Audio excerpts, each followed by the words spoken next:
Shalom saudaraku, menyambut hari baru yang diperkenankan Tuhan dalam kehidupan kita akan kembali membaca dan merenungkan bagian firman Tuhan dari kitab Imamat pasal 20 ayat pertama hingga ayat yang ke-21 yang menyatakan, Tuhan berfirman kepada Musa, engkau harus berkata kepada orang Israel, setiap orang, baik dari antara orang Israel maupun dari antara orang asing yang tinggal di tengah-tengah orang Israel, yang menyerahkan seorang dari anak-anaknya kepada Molok, pastilah ia dihukum mati, yakni rakyat negeri harus melontari dia dengan batu.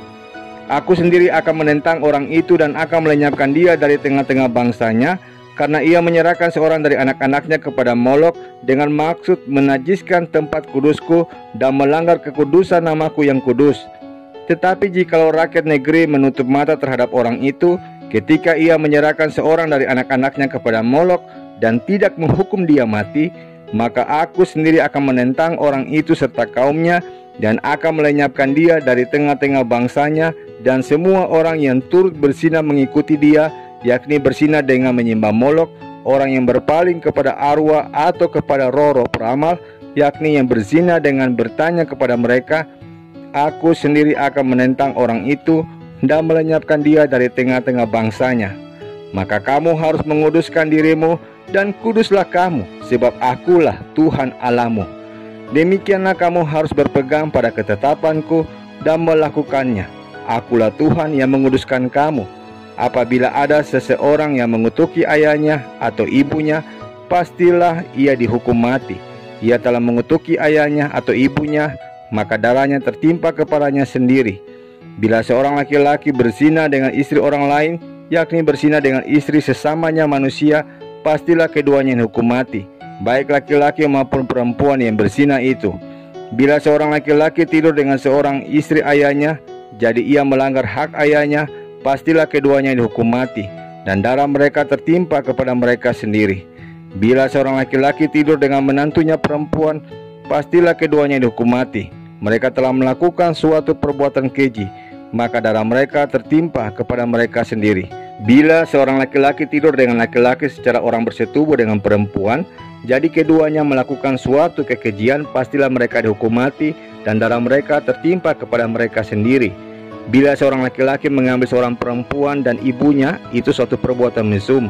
Ia dan kedua perempuan itu harus dibakar, supaya jangan ada perbuatan mesum di tengah-tengah kamu. Bila seorang laki-laki berkelamin dengan seekor binatang, pastilah ia dihukum mati, dan binatang itu pun harus kamu bunuh juga. Bila seorang perempuan menghampiri binatang apapun untuk berkelamin, haruslah kau bunuh perempuan dan binatang itu. Mereka pasti dihukum mati dan darah mereka tertimpa kepada mereka sendiri.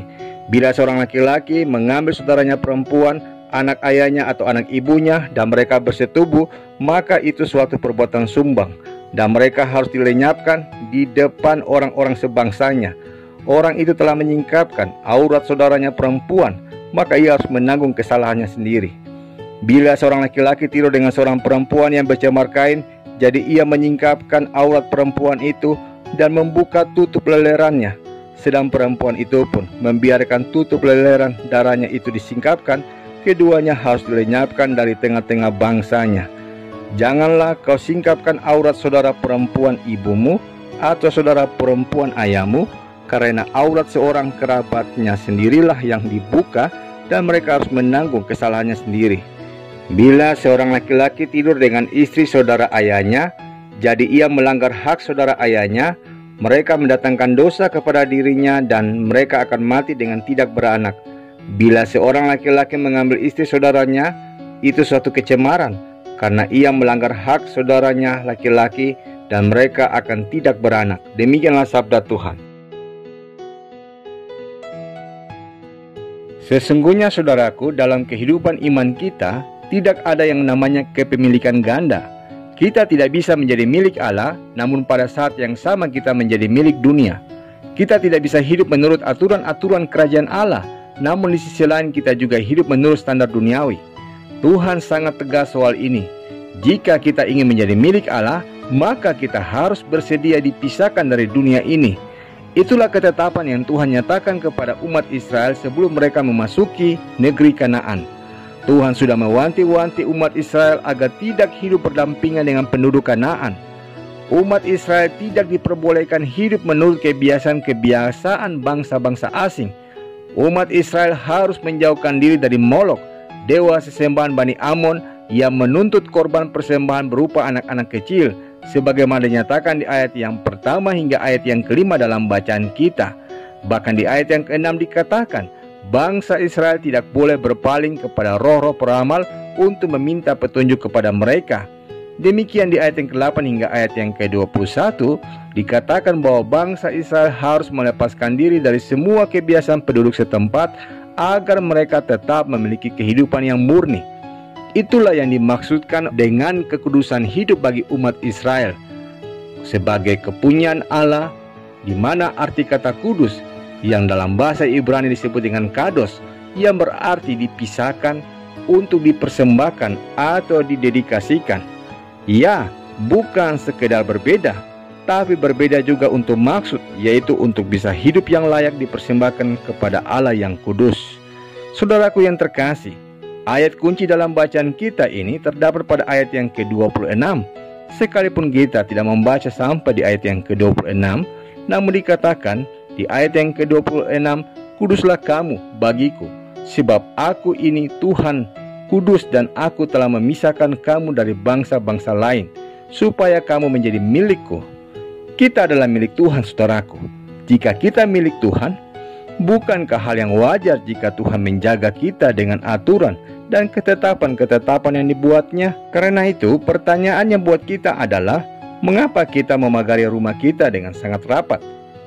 Jawabnya, supaya rumah kita, khususnya keluarga kita, kehidupan kita dalam keadaan aman. Pagar diciptakan untuk melindungi dan memberikan rasa aman dan nyaman kepada orang yang tinggal di rumah itu. Itulah alasan mengapa seolah-olah Tuhan memberikan begitu banyak aturan dalam kehidupan kita untuk memagari hidup kita. Sekali lagi, bukan untuk mempersulit dan membatasi hidup kita, tapi demi kebaikan kita, yaitu supaya kita tetap aman terlindungi. Kita adalah milik Tuhan yang telah dipisahkan dari dunia ini. Karena itu saudaraku, biarlah kita hidup menurut ketetapan Tuhan, bukan menurut aturan duniawi. Belajarlah dan mintalah hikmat dari Allah, sehingga kita hidup dalam sebuah ketaatan dan dalam kekudusan, sehingga hidup kita senantiasa boleh mencerminkan kehadiran Allah dalam seluruh proses hidup yang kita jalani.